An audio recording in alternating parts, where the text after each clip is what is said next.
Recording in progress.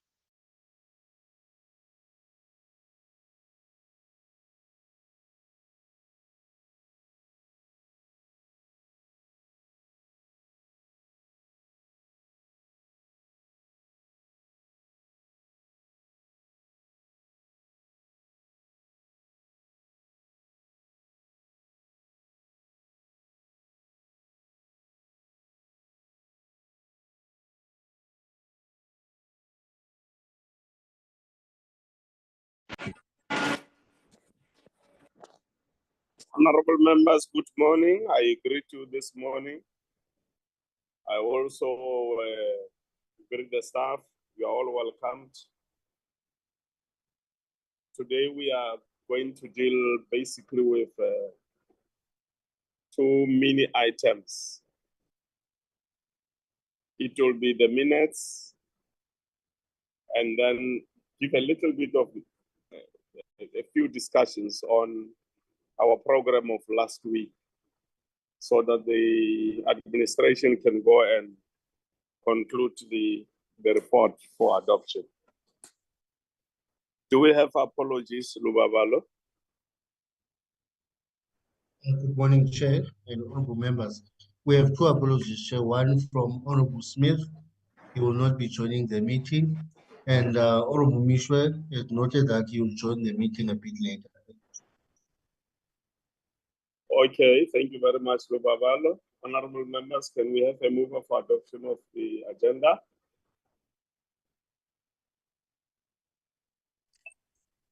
Thank you, Chair. I move for the Chair, I'll move. Mr. Chair. Okay, thank you, Andy Sake and Honorable Douglas. Let's go through the minutes, Lubabalo. Thank you, Chair. We have the minutes of 26 February 2025, Chair.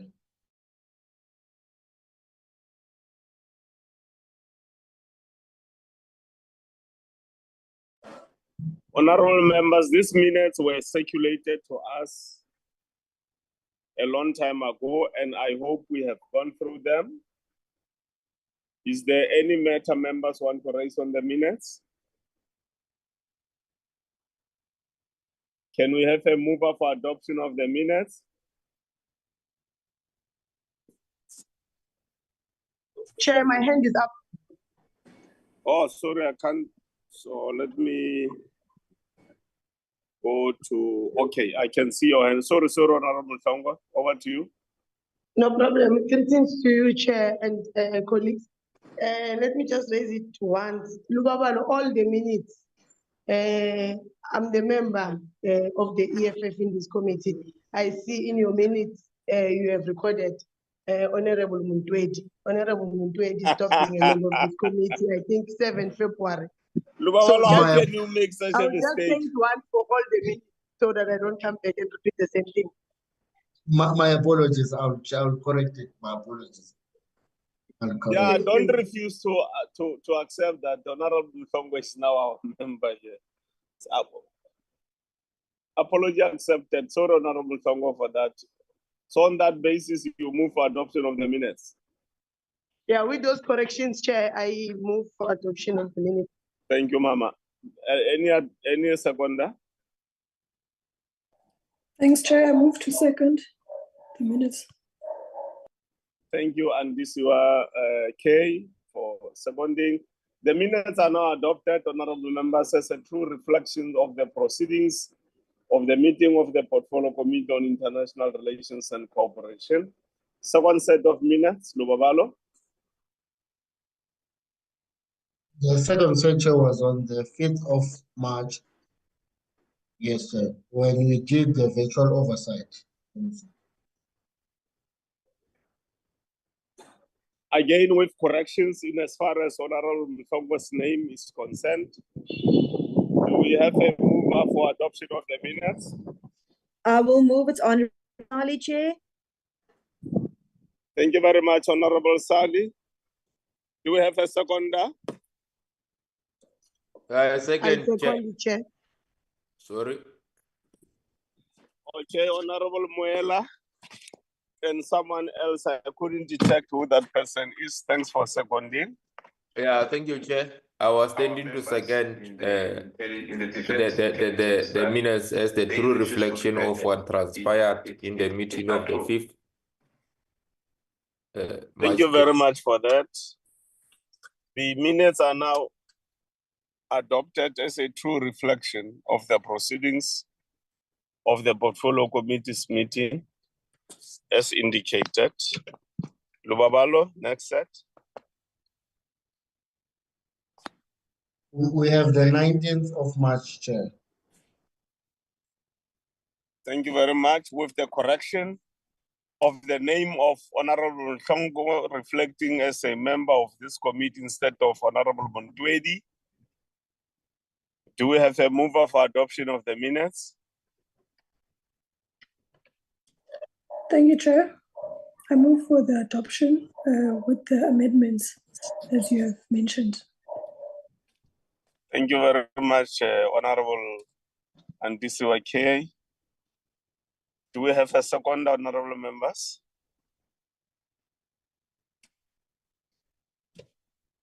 I will second, Chair. Honorable Sali.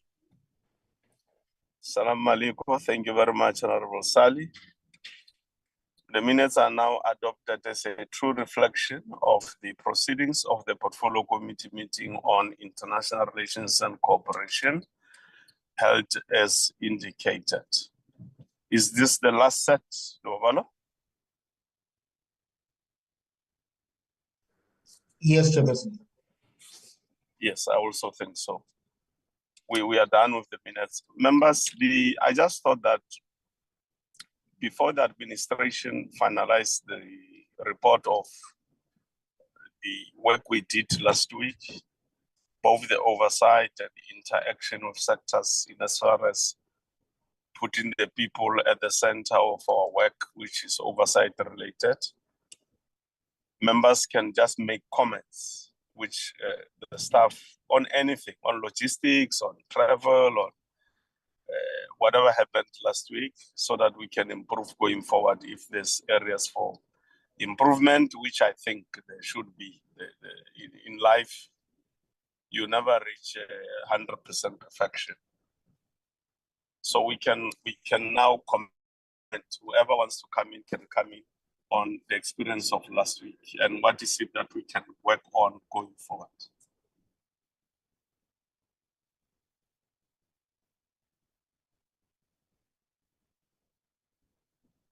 Honorable Douglas.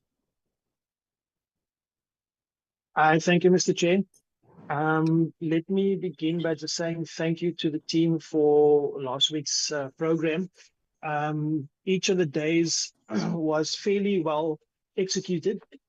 I think from my side, let's talk about logistics first. I think logistics could have been firstly communicated to us a little bit better, just that we have prior knowledge to prepare a little bit better for what is in the program or how things will go, etc., what to expect. I think we could also rethink the process of driving quite far every day. I know it's necessary, but if we could do a situation where we just go from, maybe from Gauteng to Pretoria to,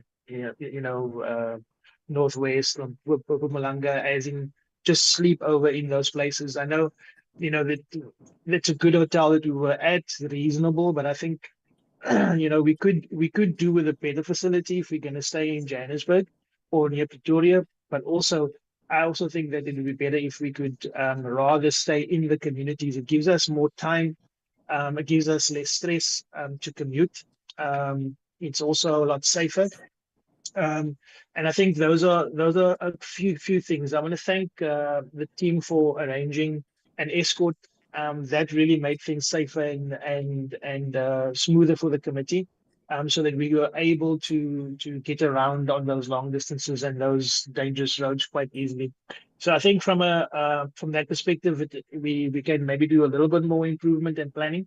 In terms of everything pertaining to the program around the people-centered oversight initiative, I think it was a really good initiative, and I want to commend the chairperson that we are able to take the document and start putting into place. I'd like to see us move quickly to do the other provinces and make sure that during that oversight period, and then we have there that we have a larger selection of community organizations that are represented, a larger selection of traditional leaders, and a larger selection of civil society structures that could input to us. And then it's important for us in that we need to, when we look at the people-centered approach, that we have a more coordinated approach for the civil society structures and traditional authorities. I think the traditional authorities came to our sessions really focused on getting their point across to us. And there were many, many points that they got across to us over the last few weeks. And one of those is that they feel marginalized, neglected. They feel that they have not been consulted, that they have land but they have no mineral resources. And the DMR is not giving the kings and the horses the rights to be able to mine on their own lands, whereas politically connected and people from it have previously been advantaged under apartheid are still getting the mining licenses because they're being paid by DMR is being paid by these people to give them these licenses. So, Mr. Chair, we felt that I think the biggest thing that was the focus throughout this for me has been economic diplomacy. And it was good in our sessions to actually meet the gentleman that's in charge of economic diplomacy, and to actually also then see in how we could physically go from day 1, day 2, day 3, day 4, from Witbank to Madabeng, all the way through to Pretoria session, ending up at Durko. I think it was a good flow because we could use the information we got from the people-centered sessions on those first 3 days to actually input into our inputs at the Durko head office. And it shaped a lot of our thinking also to the real needs on the grounds of our people, as opposed to perceived needs. Obviously, there are a lot of challenges that we picked up over these few days, but we also, I think a lot of great things have come out that we now need to follow up on. I think the biggest challenge for me, Mr. Chair, is how we're going to pay for all of this. As much as we have a good document, we started the public hearing process. If we're going to have these representatives right down to national, provincial, municipal, and ward level, if we're going to have these people, there has to be a capacitation.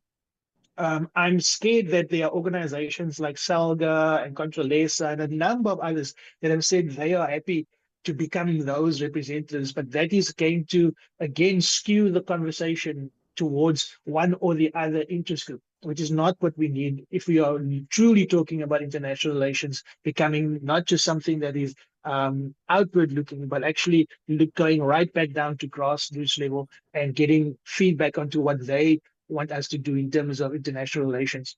I think another key development that was interesting to see on the ground was how the people have said that they are already engaged in international relations on their own without government's participation or government intervention. And that's where I think this process needs to play that role, where they are saying that they're having people who are living in their communities are owning the spaza shops of foreigners, the people that are owning a lot of the businesses and loan businesses are people from all over the world. We have the Pakistanis, we have Chinese, we have Americans, British, where in the more blue collar and white collar environment is these foreigners from all over the world that are taking not just South African jobs. I mean, that's one thing, but I'm saying our people are saying they already dealing with international relations on a people-to-people basis on a daily basis. They see those trucks leaving the mines without beneficiation to the community. They see how those trucks get sent without any benefit to the community in terms of beneficiation, in terms of local economic development, in terms of even the mine's very own responsibilities that they have under DMR and licensing licensing and mining rights. They're supposed to do local economic development, and they have targets which none of them are meeting right now in terms of building up that local community and helping and working with traditional leaders who are the owners of the land ultimately. So, Mr. Chair, it's been a good process, and I think that the process needs to be funded. And for me, above all else, that's going to be the big thing, because if we cannot capacitate this thing financially, it's going to be stillborn. That's just the way these things work. If we cannot capacitate it, how are we going to give people the energy, how are we going to create the logistics and get people to the meetings, et cetera, et cetera. There's a lot of things that need to be looked at from a logistical point of view. But in principle, I think it was a brilliant visit that we had. I think with proper community consultation, with inputs from traditional leaders, and then putting a budget to this, and then making sure that as we go along with these issues, none of the issues fall on the ground, that we don't just go and have a talk shop and we listen, but we actually then convert those things into actionable points that we as a committee then can say, okay, in terms of economic diplomacy, these are the things that we need to do. This is how we need to track it over the next year, 2 years, 3 years. This is the roles and responsibilities. This is the timelines. This is what we need to do in terms of the embassies in terms of economic diplomacy. I actually think we need to have an entire workshop as a committee just around economic diplomacy, and then how it relates to the local community through the people-centered mechanism, Mr. Chair. There are key things that obviously came up around traditional leaders, like the issuing of diplomatic passports for traditional leaders. I think these are important things that the traditional leaders are asking for that needs to be considered by this committee. And if we go out and we hear what people are saying and we come back and we don't action it or do something about it, then we're just going to have the same thing that's happened over the last 30 years.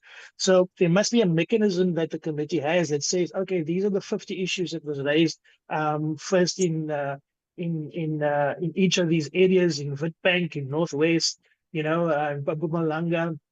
These are the issues that was raised by the community, by the traditional leaders. These are the 20 or 30 issues that we then, and this is how to fix the committee, and this is how the committee should act on it. This is how we need to legislate. This is how we need to change different things.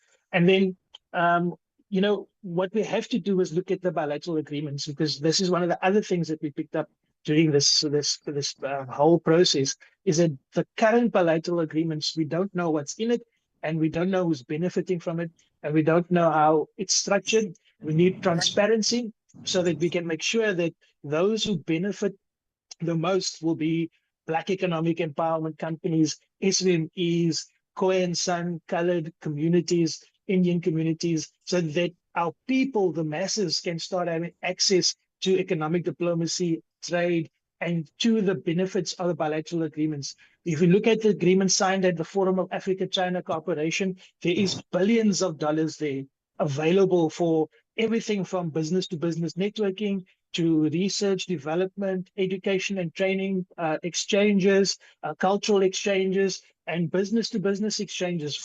There's funding for delegations from South Africa to go to China, and from China to come to South Africa. And yet that is not being fully utilized. I know, because I've been a part of BRICS environment for a while now.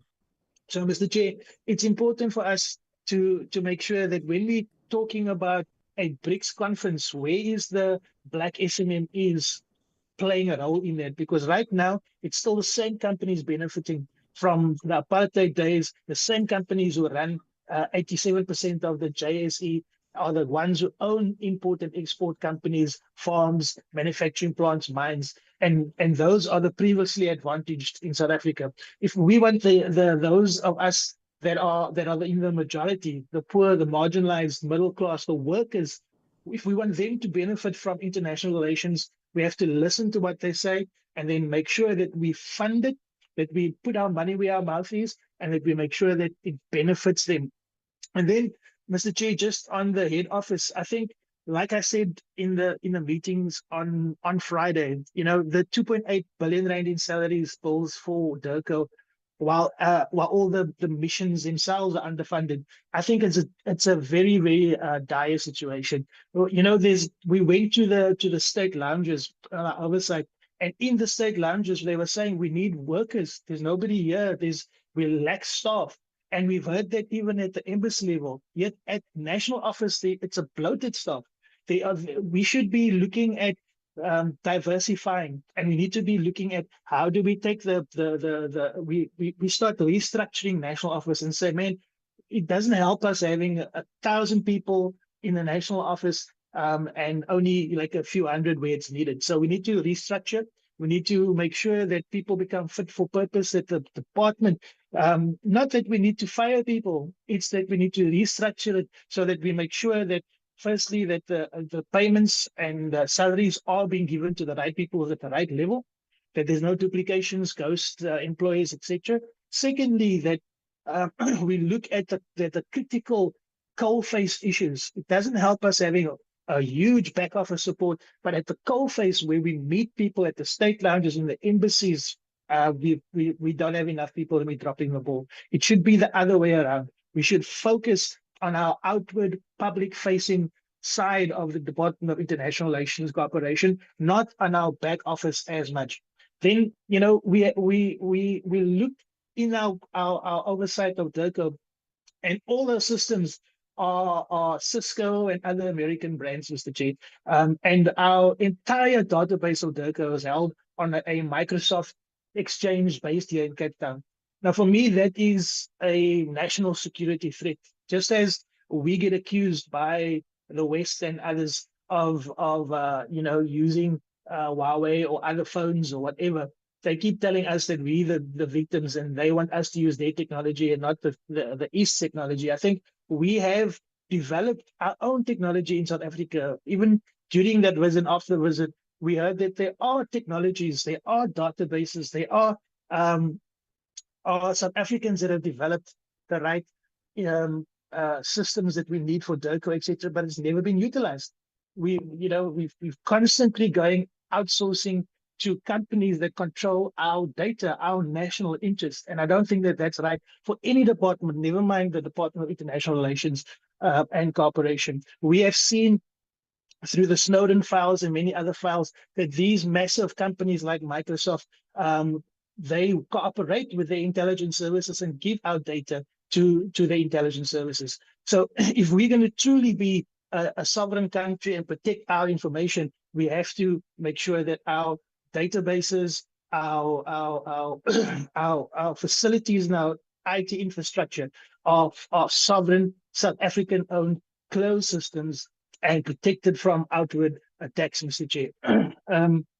So there are a number of other things I can go into, but I think I'll leave it there for now and allow some of the other colleagues to comment. Thank you.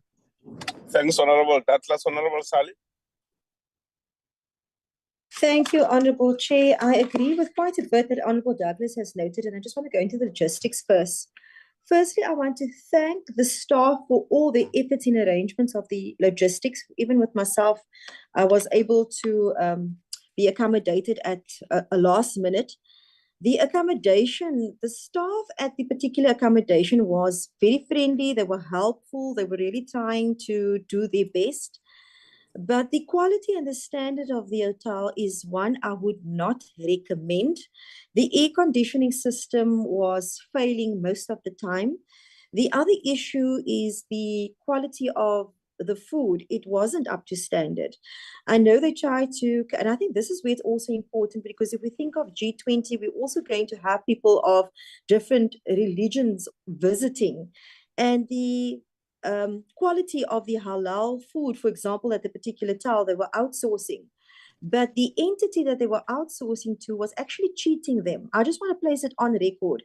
It obviously was the month of Ramadan in which we were traveling, but they cheated in such a way that the supper and the breakfast was the same meal. So, for example, if you're talking about curry and roti for supper, the very same meal was provided for breakfast, which is not permissible at all.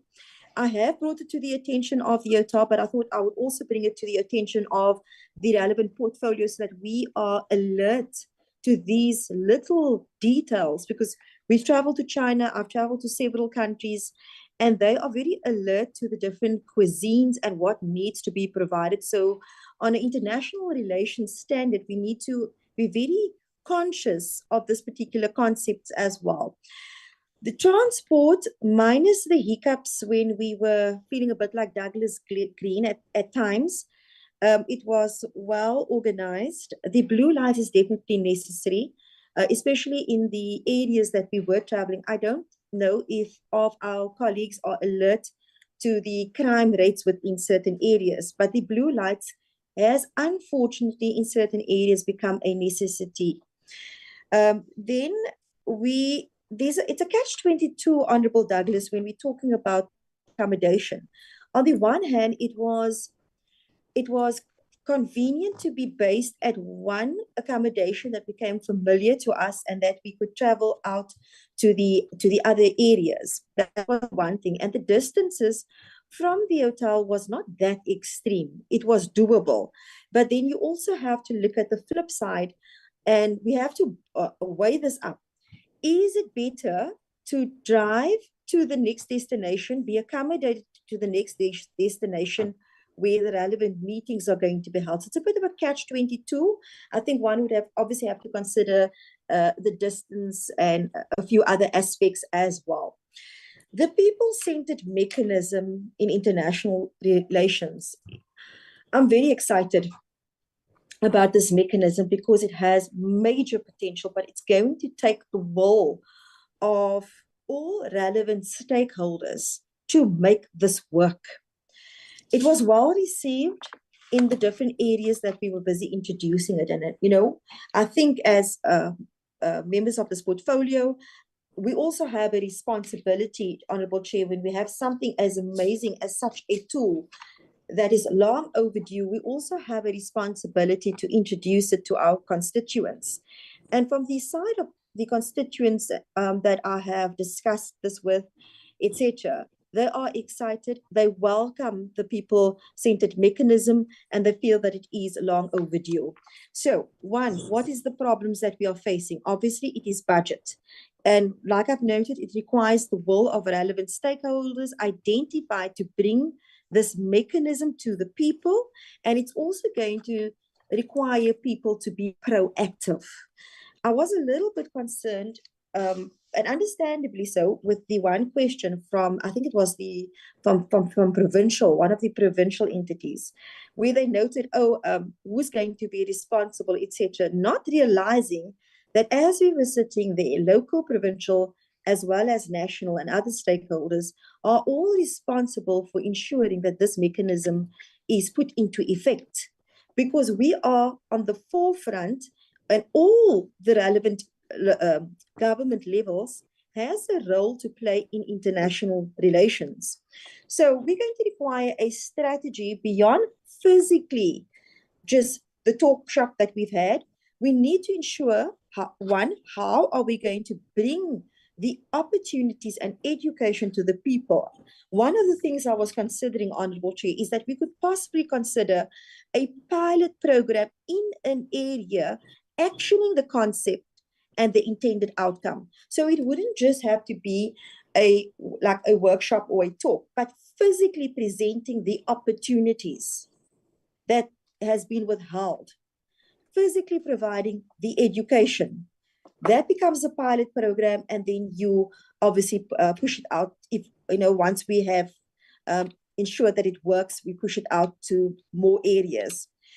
Then the other thing that was very interesting is that in the areas we visited, many concerns came to fore that was relevant and which would not have come to fore if we had not visited those areas and brought to fore this public participation mechanism. It has been things we've heard, etc., with regard to the issues on mining, with regard to the issues and in the agricultural sector and others. So the fraud, the corruption, etc., all those things that was being exposed, it's not unfamiliar to us, but now you're on the ground bringing hope to the people that these matters will actually be addressed in the sectors that it needs to be addressed. Because right now, it goes to a certain point within our country, but it doesn't go further. For example, to the relevant embassies who are part and parcel of what is happening and responsible for the suffering of our people.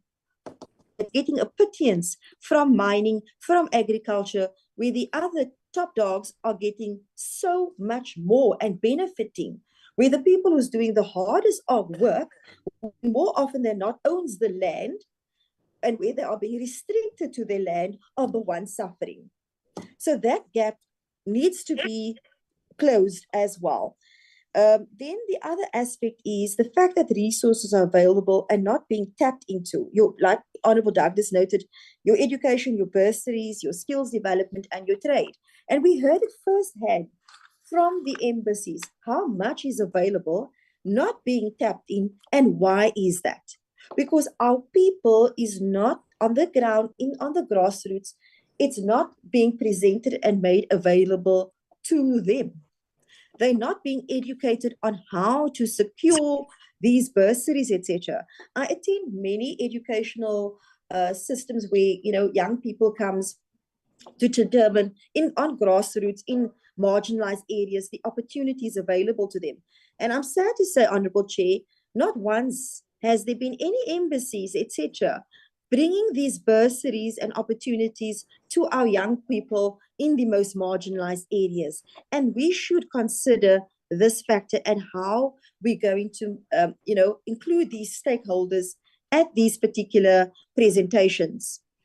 Then, with regard to our state houses and state lounges, definitely, I'm sorry to say, it definitely is not on international standard. The aesthetics is absent. The smell in the majority of the places that we visited was off. It was not welcoming. Understaffed, lack of resources, where we've from Durko to the state houses, to the state lounges. Chair, it is very, very concerning. I know that the aircon at one of the state houses we visited was being changed, which is a good thing, right? However, I can tell you straight out that the lounge that we visited, the VIP lounges, etc., that aircon has not been cleaned for an extensive time. I think, my lungs and my eyes and everything is like a barometer when it comes to dust and to filters. That is a problem, etc. So that needs to be sorted out. I cannot understand how we're actually allowing people to go through that facility with that aircon and filtration system being as poor as it is. The other issue that I've had is that in the state houses, the decor was not up to standard, very dark, lack of light, and I don't know who all went to the kitchens, but the kitchens are also outdated, and obviously that is why we are doing this outsourcing and etc. for events. But what we've got excellent structures, etc., but it's not being placed to optimal use.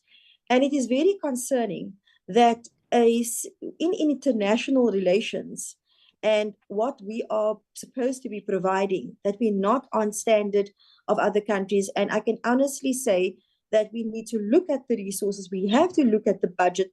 If we're not going to, we need to ensure that our country is not put in the eyes, that we are not embarrassed as South Africans because of our failures not to be excellent hosts and hostesses the way it has been done in other countries. Thank you, Honorable Chair. Thank you, Honorable Sally. I don't see any other. Okay, Honorable Muela.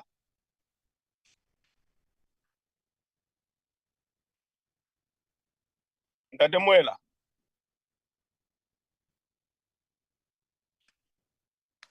It looks like he can't hear me.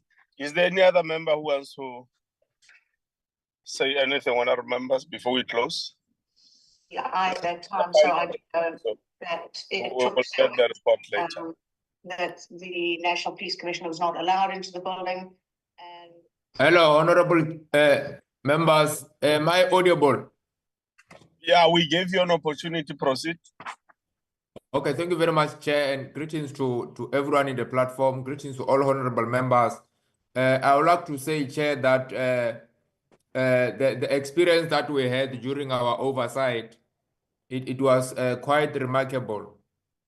It was quite remarkable in a sense that we're indulging in a process that it's a breaking new ground. It's something that is unique, and we're very much happy in a way that the public and all the stakeholders have received this an oversight mechanism that the portfolio committee was indulging on. And we hope that it will proceed straight to go to the ground, and it will be very much impactful to our people. And we hope that the work that will be engaging on with regard to this mechanism, it will then produce the desired result that portfolio committee wants to achieve, which is of course to break the gap between our people and the issues of international relations. So I think in terms of the conceptualization and the concept itself is very good. We just have to ensure that we shape it in a sense that it has more buy-in from the municipalities, so that it is able to be coordinated. But above all, Chair, I think many issues that have been said here, though I did not have much an opportunity to attend where in the DERCO headquarters, they were outlining most of their sectors, institution in terms of how they operate on issues which has to do with diplomats, embassies, and ambassadors, and so forth. But I think we have then seen exactly what we've been engaging on with the officials through these platforms of Zoom and other platforms. So it was quite a good experience, and we're hoping that it will then open a space where most people will have interest with regard to this phenomenon of international relations. So with that, Chair, we want to also appreciate the opportunity that you have given us to be able to engage with other stakeholders, and the confidence that you are giving to us, so that we are able to build ourselves and play our role as a public rep and also as a portfolio committee member of IR. So we want to appreciate the opportunity. We are looking forward for international trips. And I think another avenue or era that we need to rectify, Chair, is that as a portfolio committee of international relations, it is quite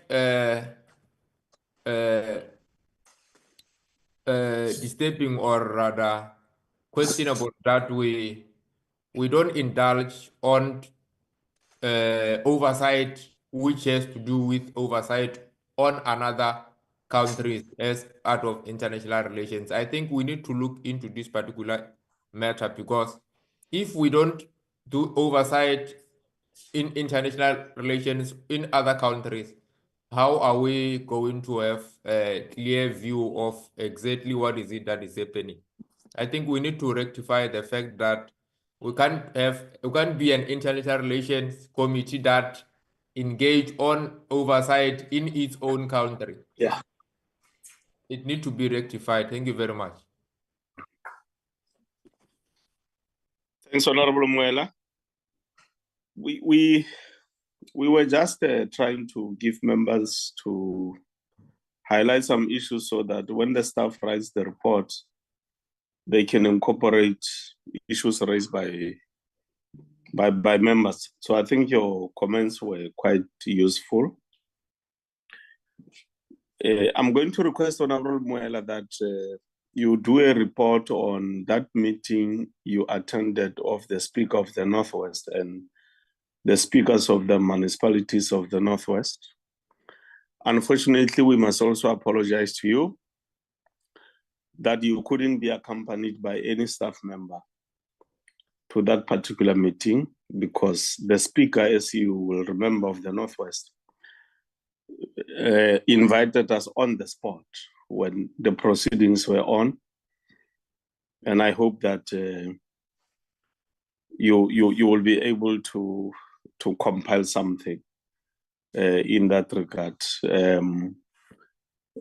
I have asked the administration to make sure that the cost that you incurred, because you incurred your personal costs in traveling from Pretoria to Klerksdorp, that they must give attention to that particular matter. I hope Lubabalo will make sure that you don't encounter problems in that regard.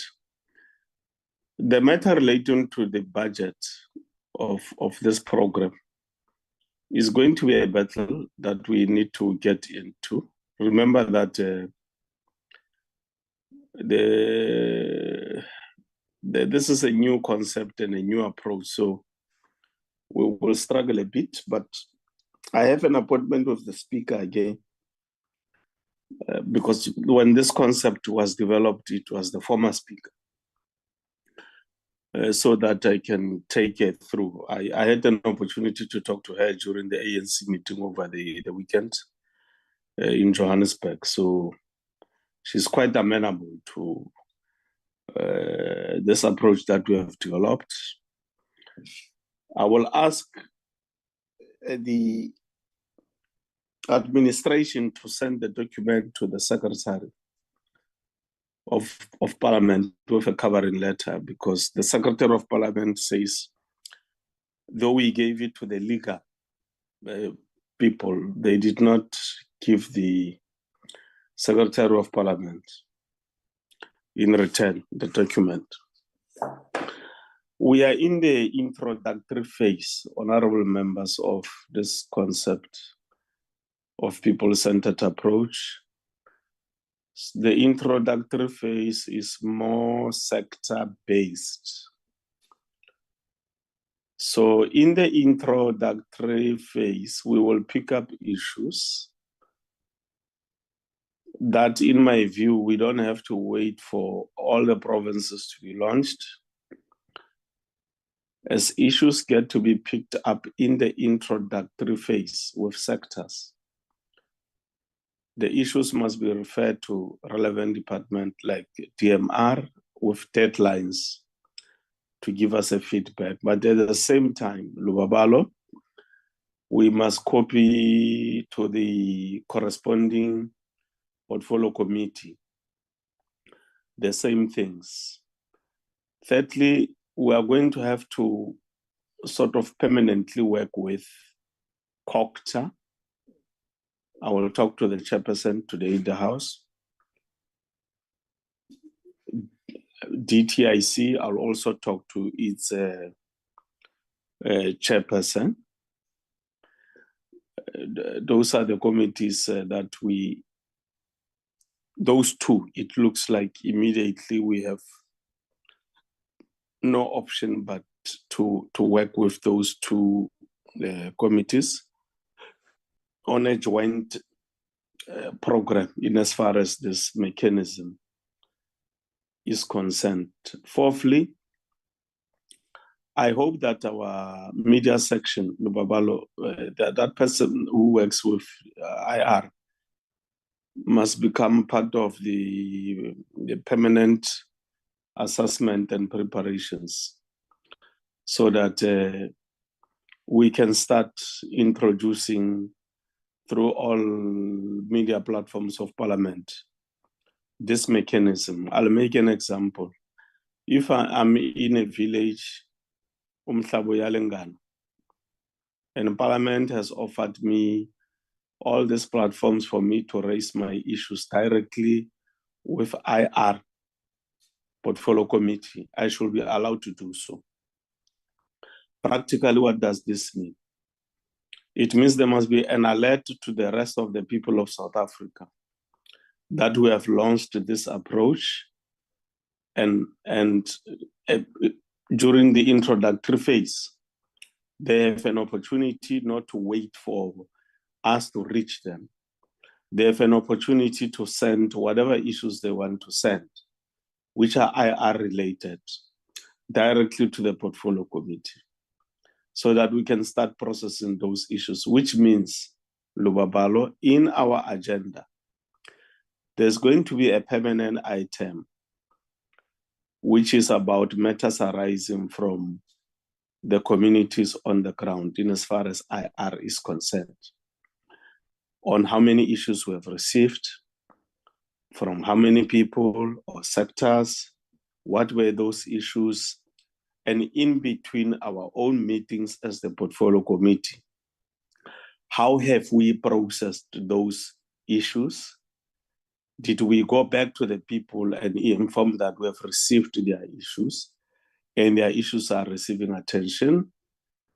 And we must, in my view, have a processing period of 24 hours, of 72 hours, of a week, of a fortnight, and of a month,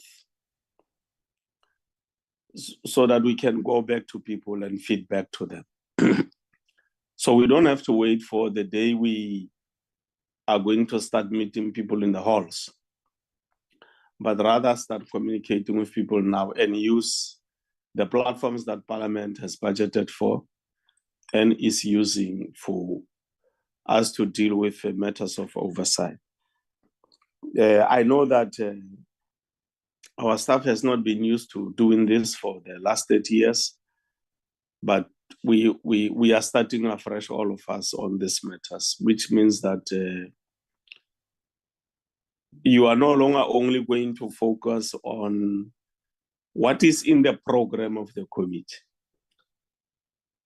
It means on a daily basis now, as the staff, you should be asking yourself, have we received any matters from the communities, and what are those issues and how do we process them?